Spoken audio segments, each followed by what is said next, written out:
Hello बच्चों, कैसे हैं आप। मैं आपका विजय सर। कक्षा 10वीं के गणित के अध्याय 15.1 प्रायिकता का 6वें लेक्चर में आप सभी का स्वागत है। इसके पहले वाले लेक्चर में हम प्रश्न 1 तक कर चुके हैं और उसके पहले सारे उदाहरण कर चुके हैं। ठीक है, तो इसके पहले उम्मीद करता हूं कि आपको सारी बातें समझ में आई। आज की क्लास में हम लोग प्रश्न नंबर 2 से करना आरंभ करेंगे। बहुत आसान चैप्टर है और बड़ा अच्छा आपका ये चैप्टर है और हाई मार्कर है। कम से कम आपका 5 से 6 नंबर का एग्जाम में हर साल इससे प्रश्न पूछे जाते हैं। इस साल भी ऐसा ही उम्मीद है। तो आशा करते हैं कि प्रीवियस जितने भी क्लासेज होंगे आपको सारे समझ में आए होंगे। अगर कोई नया बच्चा आया हुआ है तो इस चैनल को सब्सक्राइब करें, लाइक करें और शेयर करें। साथ ही साथ वो पहले के सारे जाके वीडियो को एक बार ठीक से देख ले, उसके बाद से इस वीडियो पे आए। क्योंकि आप जब आरंभ आपका सही होगा तो जाहिर सी बात है अंत भी क्या होगा, सही होगा। इसलिए इस सारी चीज़ों को ठीक से समझने के लिए प्रीवियस कुछ लेक्चर आपको समझना जरूरी है। बात करते हैं हम क्वेश्चन नंबर 2 का। क्या कह रहा है, देखिए, निम्नलिखित प्रयोगों में से किन किन प्रयोगों के परिणाम समप्रायिक हैं। पिछले जो इंट्रो क्लास हुआ है उसमें मैंने आपको बताया था कि समप्रायिक किसे कहा जाता है।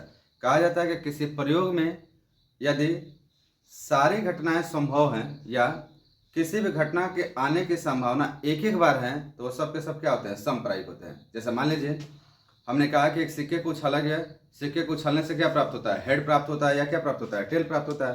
तो हेड का भी आने की संभावना है और टेल के भी आने की संभावना है। कितने कितने परसेंट, 50-50% है। इसलिए हेड और टेल का आना एक प्रकार कैसे आपका है, समप्रायिक है। ठीक है, तो कह रहा है स्पष्ट कीजिए। क्या स्पष्ट करना है, पहला एक ड्राइवर कार चलाने का प्रयत्न करता है, कार चलना प्रारंभ हो जाती है या कार चलना प्रारंभ नहीं होती है, क्या यह समप्रायिक घटना है कि नहीं है। तो चलिए इसका हम हल ज्ञात करते हैं। इसका हल क्या है, बड़ा आसान है। देखो, अगर कोई ड्राइवर कार चलाना आरंभ करता है, मतलब स्टार्ट करता है, तो अक्सर तो कार क्या हो जाती है, स्टार्ट हो जाती है। मैक्सिमम टाइम कार क्या होती है, स्टार्ट होती है। लेकिन कभी कभार ऐसा होता है कि कार स्टार्ट नहीं होती, ये भी बात सत्य है। लेकिन यहाँ 50-50% का नहीं है कि कार स्टार्ट होगी कि नहीं होगी। मैक्सिमम टाइम कार क्या है, स्टार्ट होती है। कुछ ही क्षण पे कार स्टार्ट नहीं होती है। तो अगर ये दोनों घटनाएं बराबर बराबर नहीं आ रही हैं, 50-50% का चांस नहीं है, इसका मतलब ये समप्रायिक नहीं होंगी। तो हम क्या लिखेंगे इसके लिए, हम लिखेंगे यहां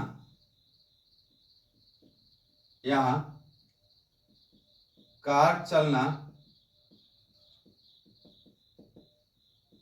प्रारंभ हो या कार चलना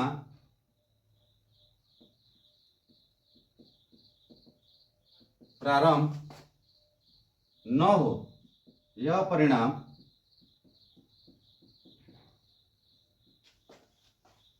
यह परिणाम समान रूप से प्रकट नहीं होते हैं, इसलिए यह एक समप्रायिक नहीं है। यह एक समप्रायिक नहीं, या कह सकते हैं कि यहाँ कार चलना प्रारंभ हो या कार चलना प्रारंभ न हो, यह घटना समान रूप से प्रकट नहीं होते, इसलिए यह एक समप्रायिक नहीं है। समप्रायिक होने के लिए क्या होना चाहिए, समान रूप से प्रकट होना चाहिए। वैसे ही एक खिलाड़ी बास्केटबॉल को बास्केट में डालने का प्रयत्न करती है, वह बास्केट में बॉल डाल पाती है या नहीं डाल पाती है, क्या यह घटना समप्रायिक है कि नहीं है। बास्केटबॉल जब खेला जाता है तो वहाँ खिलाड़ी क्या करते हैं, बास्केट में ले जाकर बास्केटबॉल को डालते हैं। मैक्सिमम टाइम क्या होता है कि जब बास्केट में बॉल को डालने जाते हैं तो बॉल जल्दी पड़ती नहीं है, क्योंकि और भी तो खिलाड़ी होते हैं उसको रोकने के लिए। लेकिन कई टाइम होता है कि बास्केट में बॉल पड़ भी जाती है, लेकिन इसकी भी चांसेस 50-50% नहीं है। तो सेम यही बात यहाँ पे भी रिपीट हम करेंगे। इसका हल क्या होगा, देखिए, तो इसका हल में हम लिखेंगे यहां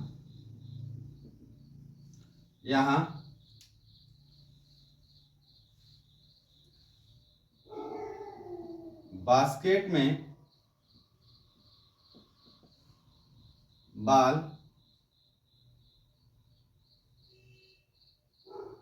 डाल पाना या नहीं डाल पाना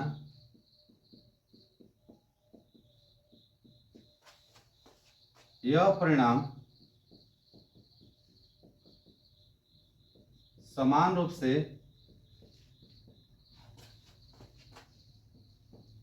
प्रकट नहीं होते, इसलिए यह एक सांप्रायिक नहीं। यहाँ बास्केट में बॉल डाल पाना या नहीं डाल पाना, यह परिणाम समान रूप से प्रकट नहीं होते, इसलिए यह एक सांप्रायिक नहीं है। वैसे ही कह रहा है, एक सत्य या असत्य प्रश्न का अनुमान लगाया जाता है, उत्तर सही है या गलत होगा। देखिए, ये जो है किसी भी प्रश्न का सही होना या गलत होना, यह 50-50% का ही मैटर है। क्यों भाई? क्योंकि यहाँ पे क्या लगाया जा रहा है? अनुमान लगाया जा रहा है। तो कोई प्रश्न आप सही होगा या गलत होगा, इसकी उम्मीद कितनी कितनी परसेंट की है? 50-50% की है। अगर ऐसा है तो यहाँ पे जो परिणाम है वो समान रूप से प्रकट होंगे, और समान रूप से प्रकट होंगे तो ये क्या होगा? सांप्रायिक होगा। तो बड़ा आसान है, आप इसको यहाँ पे इसका हल कर सकते हैं।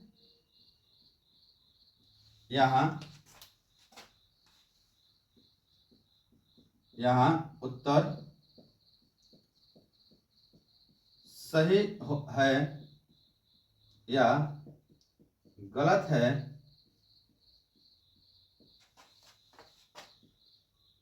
यह परिणाम समान रूप से प्रकट होते हैं, इसलिए यह एक सांप्रायिक है। इसलिए यह एक सांप्रायिक है। वैसे आप देखें, एक बच्चे का जन्म होता है, वह एक लड़का है या कि लड़की है। देखिए, बच्चे का जन्म होने पे लड़का होगा या लड़की है, इसकी भी अनुमान कितनी है? 50-50% की है। तो अभी ये क्या होगा? सांप्रायिक होगा। तो इसका भी हल लिख सकते हैं हम। तो एक बच्चे का जन्म होता है, वह लड़का है या, तो आप लिखेंगे यहां लड़का का होना या लड़की का होना,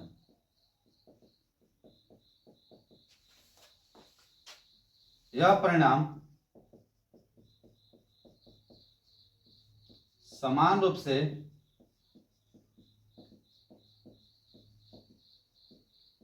प्रकट होते हैं,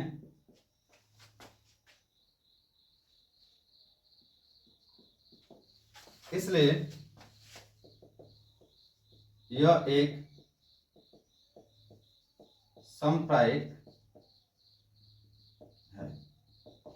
ठीक है, समझ में आ गया आपको? तो यहां पे कहा जा रहा है कि क्वेश्चन नंबर 2 में आपसे ये पूछा गया कि इसमें से कौन सा सांप्रायिक है, कौन सा सांप्रायिक नहीं है। सांप्रायिक होने के लिए किसी भी प्रयोग के अंतर्गत घटित होने वाली घटनाएं अगर समान रूप से प्राप्त होती हैं तो वो तो सांप्रायिक होंगे, और नहीं प्राप्त होती है तो सांप्रायिक नहीं होती।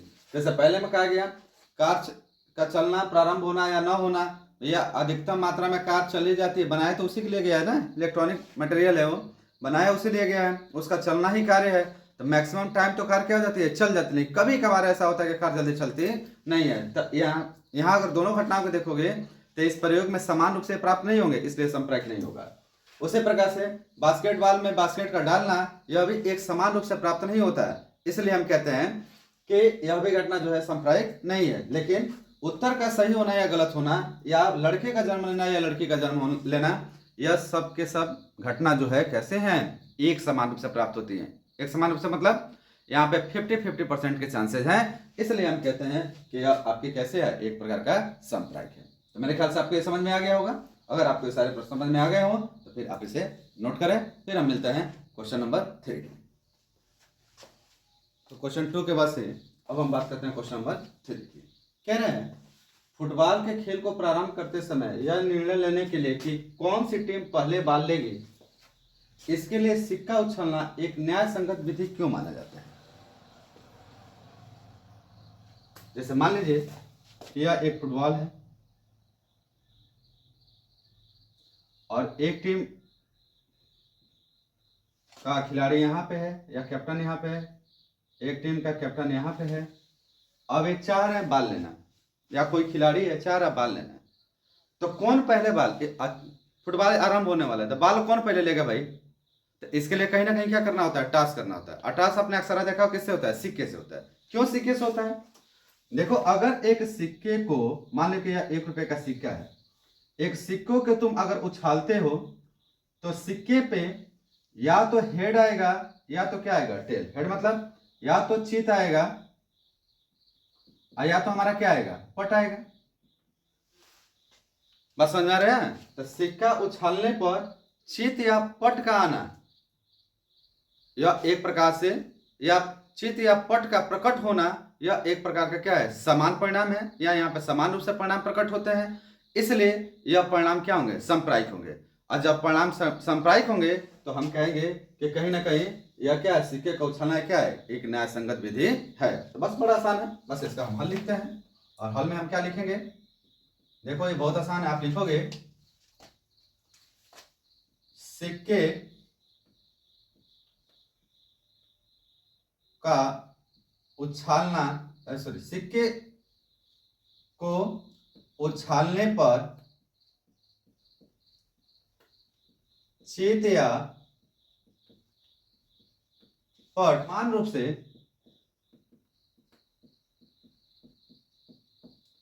प्रकट होते हैं, समान रूप से प्रकट होते हैं, इसलिए यह परिणाम संप्रायिक होगा।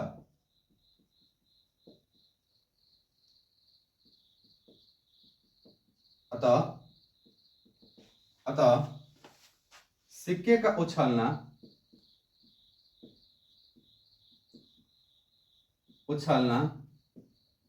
एक न्याय संगत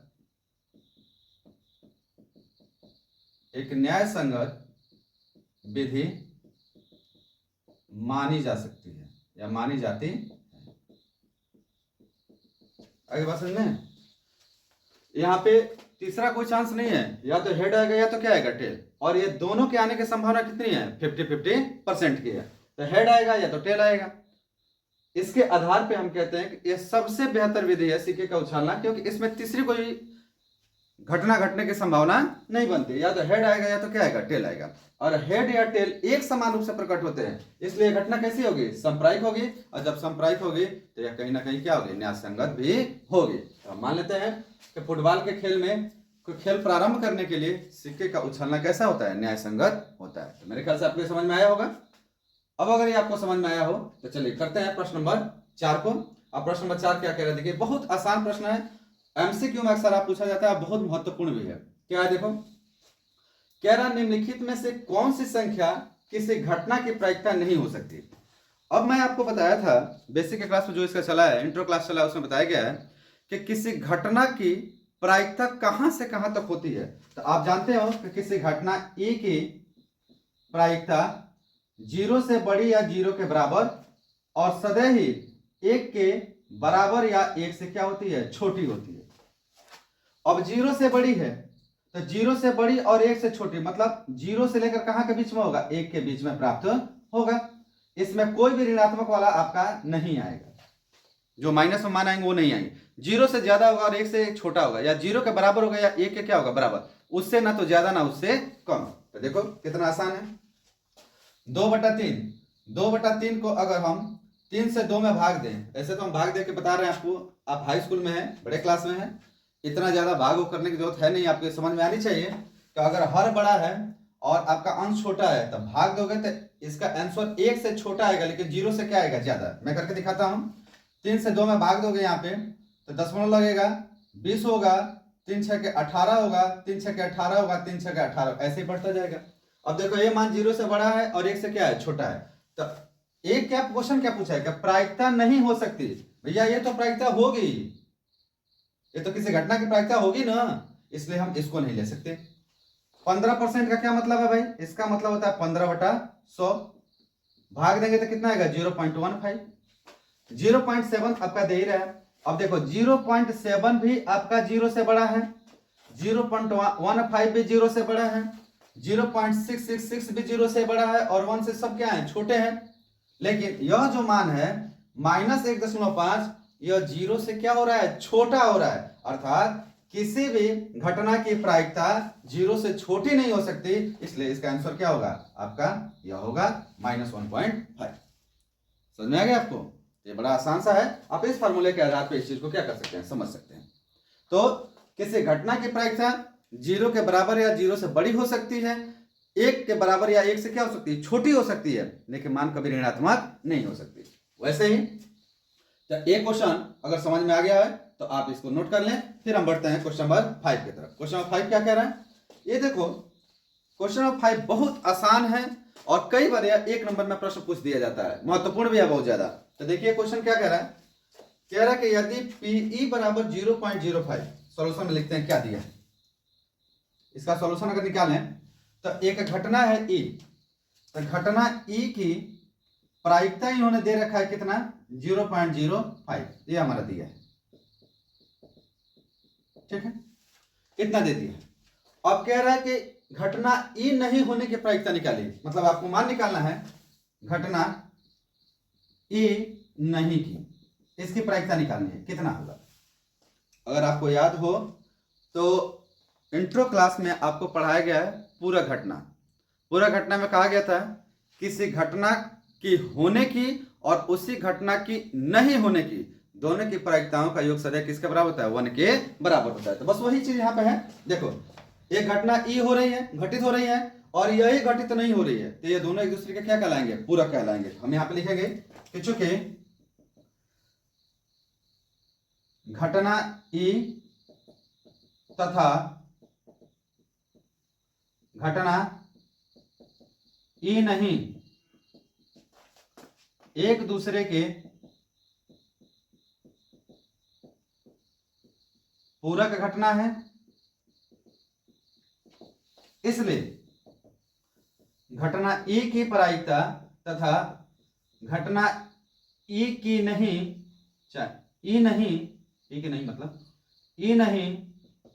की प्रायिकताओं का योग सदैव किसके बराबर होता है, 1 के बराबर होता है।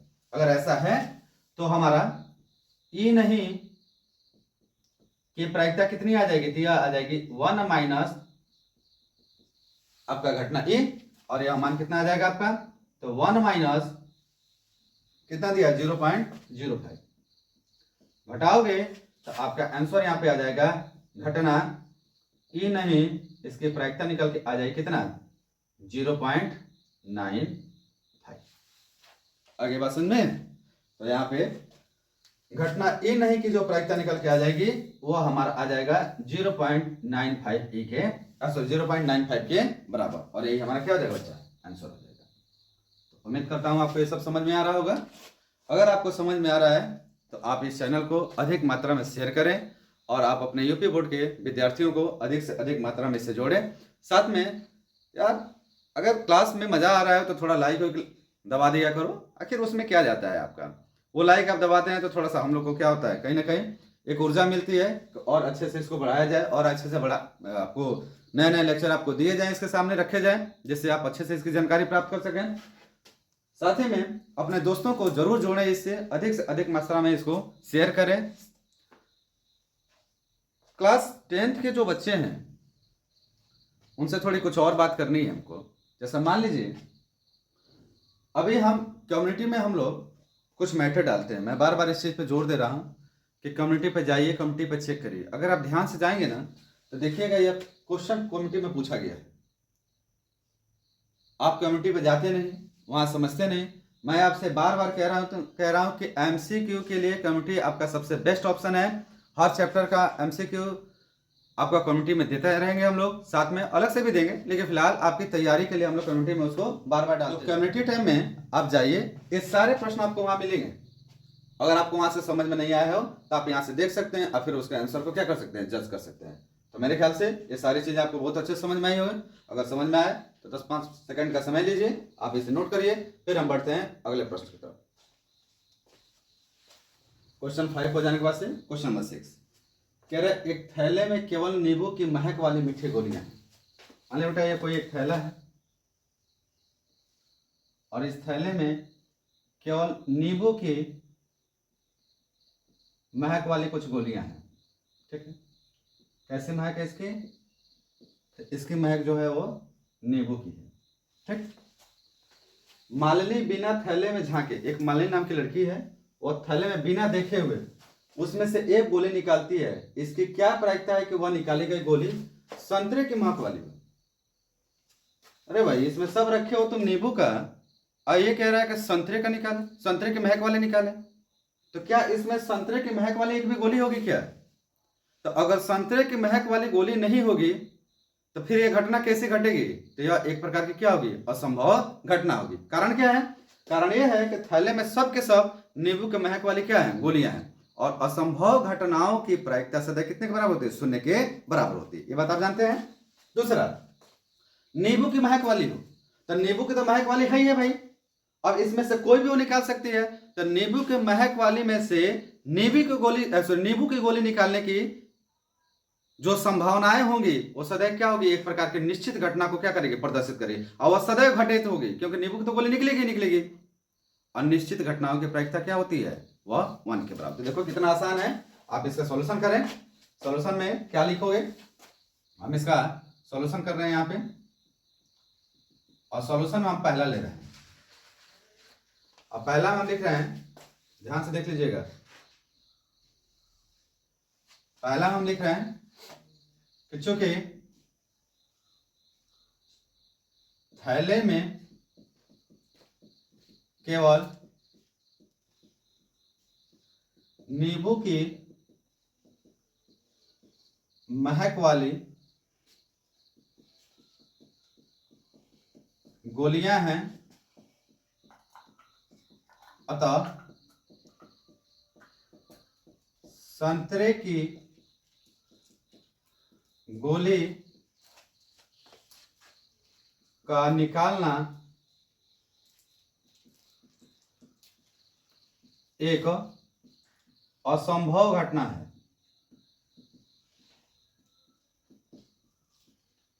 अतः असंभव घटना की प्रायिकता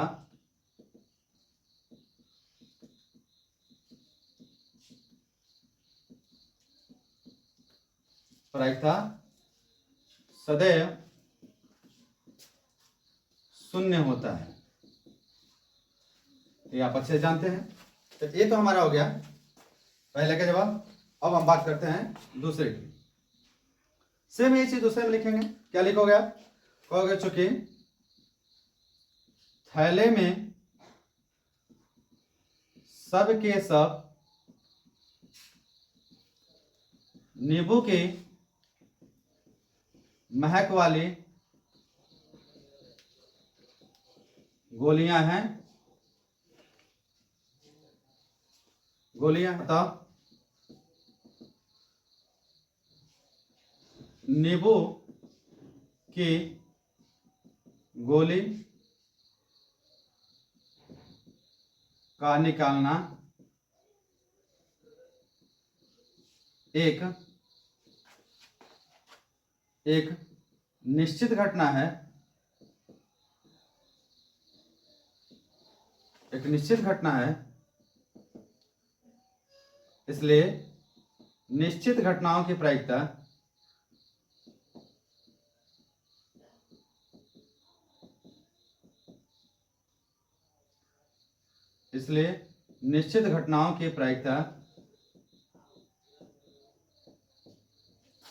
सदैव 1 होती है। आया बच्चों समझ में? तो संतरे की महक वाली गोली निकालने की जो प्रायिकता होगी वो कितना हो जाएगा भाई? तो वो तो हमारा हो जाएगा 0। क्यों 0 होगा? 0 इसलिए होगा क्योंकि यह एक कैसी घटना है? असंभव घटना है। और नींबू की महक वाली गोली निकालने की प्रायिकता कितनी हो गई? वो 1 हो गई। क्यों भाई? क्योंकि यह कैसी घटना है? निश्चित। आगे बात समझ में? देखिए प्रश्न बड़ा आसान था। इसके आधार पर हम इस प्रश्न को क्या करेंगे, समझेंगे। अगर आपको समझ में आया हो तो थोड़ा सा और समय दें। लगे हाथ हम क्वेश्चन नंबर 7 करते हैं, उसके बाद आप नोट कर लीजिएगा समय देंगे तो। अब देखो क्वेश्चन नंबर 7 में क्या कह रहा है? कह रहा है कि यह दिया हुआ है कि 3 विद्यार्थियों के एक समूह में से 2 विद्यार्थियों के जन्मदिन एक ही दिन न होने की प्रायिकता इतना है। हमें इसका सॉल्यूशन देखो कैसे करते हैं। मानते हैं सॉल्यूशन, तो चलिए सॉल्यूशन करते हैं। मान लेते हैं हम, माना घटना ए, और ए क्या मान लेते हैं यहाँ पे, दो विद्यार्थियों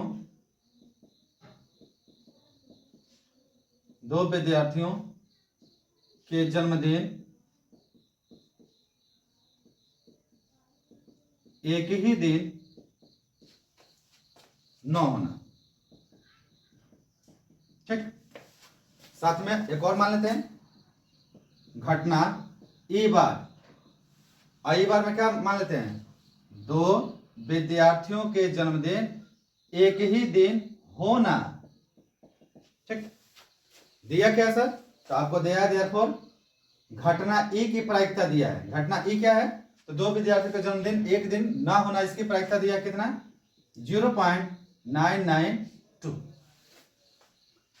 तो आपको नहीं लगता कि दो विद्यार्थियों का जन्मदिन एक ही दिन ना होना और दो विद्यार्थियों का जन्मदिन एक ही दिन होना, ये दोनों कैसी घटनाएं हैं, एक दूसरे की पूरा घटना है। तो हम यहाँ पे लिखेंगे चूंकि ई तथा, चाहे घटना ई तथा घटना ई बार एक दूसरे के पूरा घटनाएं हैं,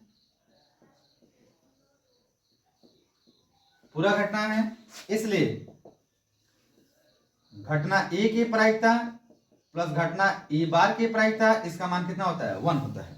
अगर 1 होता है तो इसके भी आप हम यहाँ करते हैं। अब देखिए घटना ए की प्रायिकता दिया है, कितना दिया है, 0.992। तो हमें निकालना क्या है, हमें ई बार निकालना है। हमें आप निकालें पी ई बार बराबर 1 माइनस पीई। अब ये हो गया आपका 1 और पीई का मान कितना दिया था, 0.992। अब इसे अगर सब्ट्रैक्ट करोगे तो पीई बार का मान निकल के आ जाएगा आपका, अब घटा लो, ये हो गया 800.0 इतना आ जाएगा तुम्हारा। ठीक है, और ये जो निकल के आया एक्चुअल में यह किसकी प्रायिकता है, तो यह है दो विद्यार्थियों का जन्मदिन एक ही दिन होने की। तो आपसे प्रश्न में यही पूछा गया था कि दो विद्यार्थियों का जन्मदिन एक ही दिन हो, इसकी प्रायिकता क्या होगी, तो यह प्रायिकता हमारे इतना निकल के आ गया। तो समझ में आया आपको, ये बड़ा आसान था। दो विद्यार्थियों के जन्मदिन एक दिन न होने की प्रायिकता यहाँ पर दिया हुआ था। अब पूछा था कि एक ही दिन जन्मदिन हो, उसकी प्रायिकता क्या होगी। तो कुछ नहीं करना है, एक में से ले जाकर उतना क्या कर दो, घटा दो। क्यों भाई, क्योंकि दोनों घटनाएं कैसी हैं, पूरा घटनाएं। पूरा घटनाओं का योग सदा एक के बराबर होता है, और उसमें से एक घटना अगर घटी है तो दूसरी घटना का मान एक में से घटा देने से हमें क्या हो जाता है, प्राप्त हो जाता है। तो उम्मीद करता हूं कि आपको सारे क्वेश्चन समझ में आए होंगे। तो आज के लेक्चर में हम क्वेश्चन नंबर 6 और 7, लास्ट 7 तक हमने किया। अगले लेक्चर में 7 से हम आगे बढ़ेंगे। तो आशा करता हूं कि आप लोग एक ठीक से समझ में आ रहा होगा। अगर ये सारी चीजें आपको समझ में आ रही हैं तो लाइक करें, शेयर करें, और जो नए बच्चे आ रहे हैं वो चैनल को क्या करें, सब्सक्राइब करें। साथ ही साथ टेलीग्राम का चैनल का लिंक आपको डिस्क्रिप्शन में दिया गया होगा, आप वहां जाएं और अधिक मात्रा में टेलीग्राम से क्या हो, जुड़ें। देखो टेलीग्राम में जुड़ने से बेनिफिट ये होगा कि जो भी प्रकार के पीडीएफ या नई कोई भी बातें होती है या वीडियो आने की जो आपके टाइमिंग होती है, वो सब कुछ का इन्फॉर्मेशन आपको टेलीग्राम में दिया जाता है। तो जाएं टेलीग्राम से जुड़ें और वहां से सारी चीज की जानकारी प्राप्त करें। चलिए मिलते हैं अगले लेक्चर में, तब तक गुड बाय।